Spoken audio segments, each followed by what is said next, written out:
I've sent goods to Europe by train, yeah, from EU. Yeah, this train is a revolutionary method because it has shortened the time.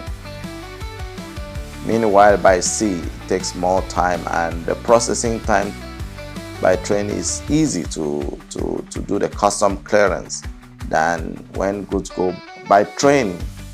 It goes right to the heart of Europe.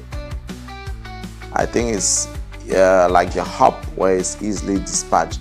Meanwhile, by sea, sometimes to access all Europe is difficult. The train initiative is really good. The train is easy and fast.